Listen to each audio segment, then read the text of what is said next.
ligne. On a beaucoup d'autres sujets. Fonike Mange et les deux autres responsables sont repartis encore à la maison centrale de Conakry. Ils sont reprochés d'injures publiques et outrage à magistrat. Comment leur avocat réagit face à toutes ces accusations? Maître Vincent Brigard est déjà en ligne depuis Paris, capitale française. On refait le monde. L'invité. Maître Vincent Brigard, bonsoir. Bonsoir. Bokar Sansobari, question pour l'invité. Alors, maître, vos clients ont été arrêtés avant-hier dans les conditions que vous avez certainement suivies. Et aujourd'hui, ils ont été présentés devant le juge. Ils sont placés sous mandat de dépôt en attendant le début du procès demain. Qu'est-ce que vous dites de tout ça? Vous savez, moi, je suis sidéré par la violence des interpellations de ces membres du FNDC, sidéré par les images d'un usage de la force qui me semble totalement disproportionné et parfaitement injustifié. Nous ne comprenons pas les raisons pour lesquelles ces interpellations sont intervenues. Et non seulement nous les dénonçons dans leur forme, donc dans leur brutalité, mais aussi dans leur fond, parce que ce qui semble les justifier en réalité, c'est de l'ordre du délit purement politique, délit qui a trait en fait à une expression qui est une expression libre, comme dans n'importe quel régime démocratique digne de ce nom. Et donc nous y voyons véritablement une sorte de basculement autoritaire de la part de la junte au pouvoir. Allez-y, Lamine Ouaima, si. Vous parlez d'expression libre.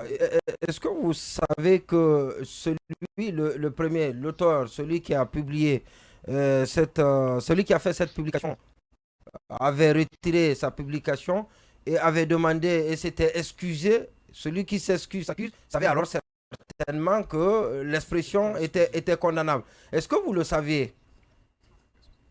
On a vu effectivement des réactions qui a pu y avoir, mais après, c'est une interrogation qu'on doit voir collectivement. Il y a peut-être des expressions qui parfois peuvent paraître éventuellement maladroites, même si, encore une fois, ça chercherait à être établi, mais c'est pas parce que, si vous voulez, vous reconnaissez telle ou telle maladresse d'expression que ça doit valoir justification pour être interpellé, justification pour être soumis à une procédure pénale avec des conséquences qui peuvent être d'une extrême gravité. Et d'ailleurs, il y a toujours eu cette conscience des différents législateurs, que ce soit en France ou dans d'autres pays, que le droit pénal de la presse, donc tout ce qui a trait à la liberté d'expression, diffamation et les délits qui ont trait à la manière dont vous s'exprimez, justement, doivent être réservés, préservés de peines qui pourraient être des peines d'emprisonnement. Et donc là, s'il peut y avoir éventuellement un débat sur telle ou telle expression, en tout cas, on voit bien que l'instrument pénal n'est absolument pas approprié, n'est absolument pas adapté. Surtout qu'en plus, vous êtes face à un mouvement, le FNDC, qui depuis ces derniers mois, depuis que la transition est au pouvoir, a toujours réaffirmé son souhait dans une collaboration pour permettre une transition démocratique dans les plus brefs délais. Donc je pense qu'on se trompe de combat, et que non seulement on se trompe de combat, mais que la Guinée est en train de se ridiculiser auprès de la communauté internationale en actionnant des poursuites dont on voit en réalité la finalité politique et dont on voit également le caractère parfaitement disproportionné.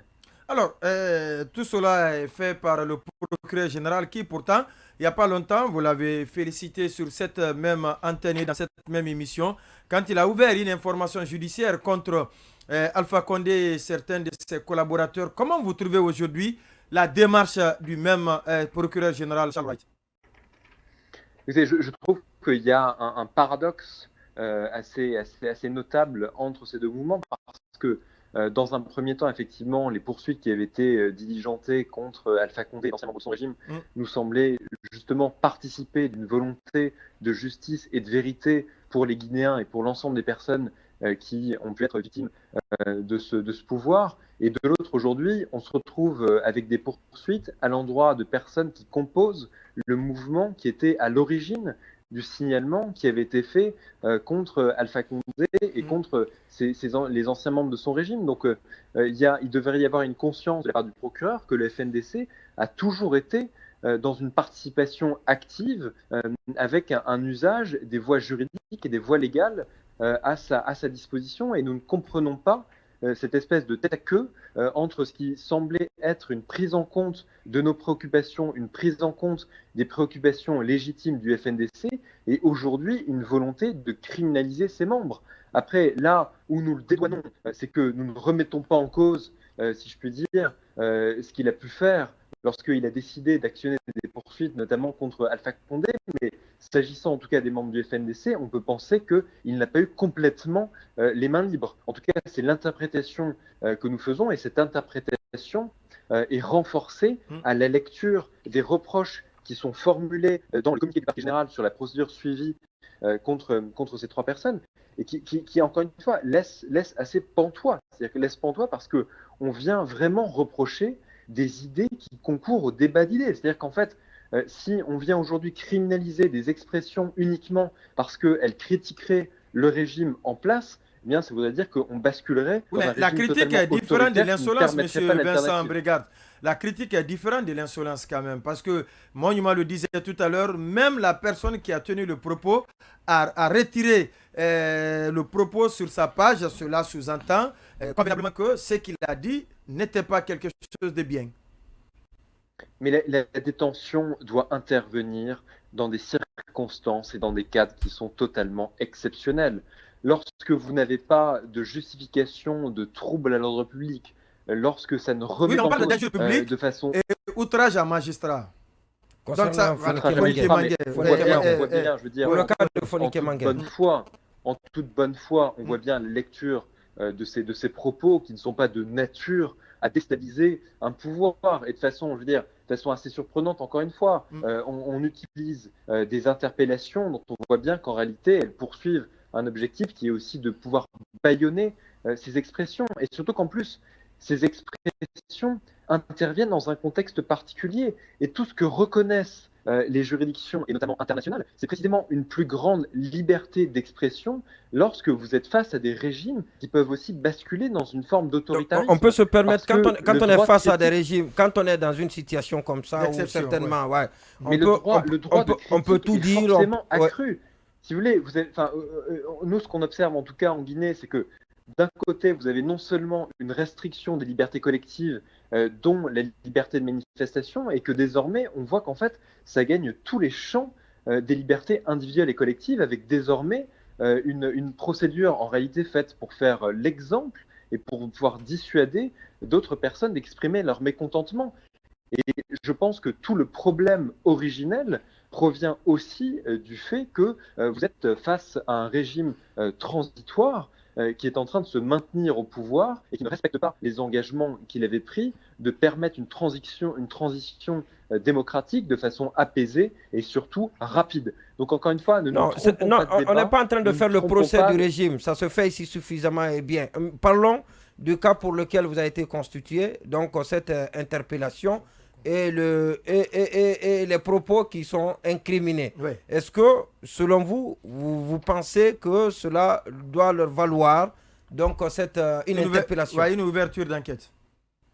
Mais déjà, il y a des motifs de procédure pénale qu'il conviendra de vérifier, et notamment par rapport à l'utilisation des règles de la flagrance, parce que je rappelle notamment, s'agissant de M. Alpha, que la publication date du 2 juillet 2022 et que vous avez une interpellation qui est intervenue 3 jours plus tard. Donc d'un point de vue juridique, par rapport aux dispositions du Code de procédure pénale, et notamment à l'article 63, il y a des questions assez graves qui peuvent se poser.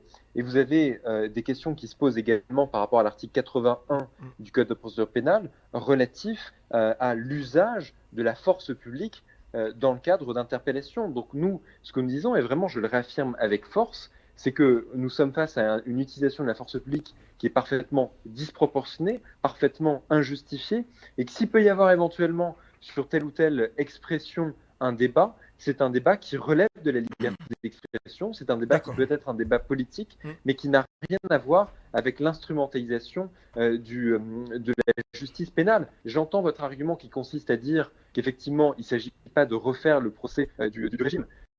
Et je sais qu'il y a déjà un certain nombre de discussions et un certain nombre de commentaires qui sont faits à ce sujet, mais je dis simplement que ces poursuites ne peuvent pas non plus être dissociées du contexte dans lequel elles interviennent, parce que ce serait profondément erroné, me semble-t-il, de faire abstraction de la dérive qui a actuellement cours en Guinée et de ne pas apprécier ces interpellations à la lumière de cette même dérive. Donc je pense que c'est vraiment indispensable de prendre en considération et nous espérons en tout cas que ces interpellations vont véritablement servir d'électrochoc pour la communauté internationale afin de comprendre véritablement ce qui est en train de se tramer en Guinée et nous les profondes préoccupations que nous avons en constatant donc ces interpellations parfaitement arbitraires et injustifiées. Vincent Brégard, avocat, un des avocats du FNDC, Front National pour la défense de la Constitution. Merci à vous d'être passé dans cette émission. Merci à vous. Allez, bonne soirée.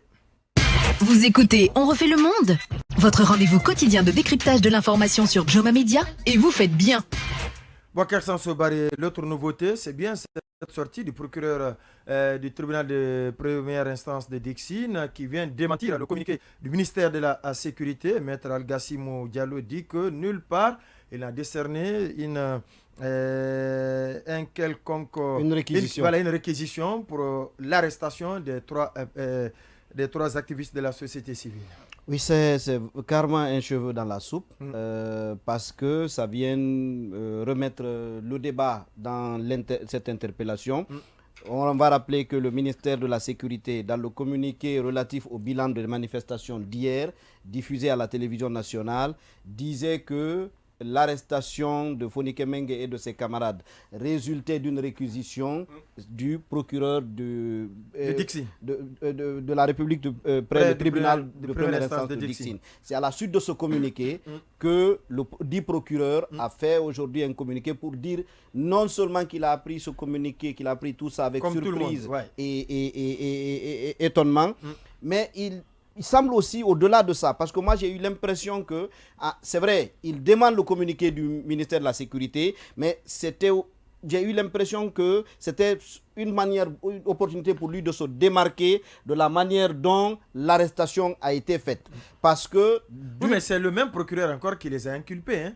Oui, c'est lui qui les a inculpés, les placer sous mandat de dépôt. Oui, je suis d'accord. Ouais. Je maintiens au communiqué qu'il a signé. Il a dit que, vous l'avez cité tout à l'heure, que les pratiques anti-griffes qui ont été utilisées dans l'arrestation de ces gens-là, il ne les cautionne pas, son parquet ne peut pas admettre ce type de pratique. Oui. Donc, ça veut dire que c'est une manière de se démarquer et il a dans son communiqué, il a renvoyé par le parquet général sur les circonstances, les conditions, les raisons pour lesquelles les uns et les autres avaient été interpellés. Et je pense que j'en ai parlé un peu avec Baila au cours de la journée, suffisamment de ce communiqué. Alors, je ne sais pas où il y a problème, mais on peut relever quelque part que c'est comme si le procureur de Dixine ne partageait pas nécessairement toute la démarche, au moins au début. Il ne partageait pas notamment la procédure d'enquête de flagrance. C'est comme s'il ne le partageait pas nécessairement. Parce qu'il dit là-dedans, c'est vrai qu'il a répercuté les instructions auprès de la DPJ, mais il dit avoir, je crois, l'expression qu'il a utilisée, pour des enquêtes diligentes et suivant les procédures appropriées. Alors, qu'appelle-t-on enquête diligente? Qu'appelle-t-on procédure appropriée en pareille circonstance? Je ne sais pas. Les juristes vont nous éclairer. Oui.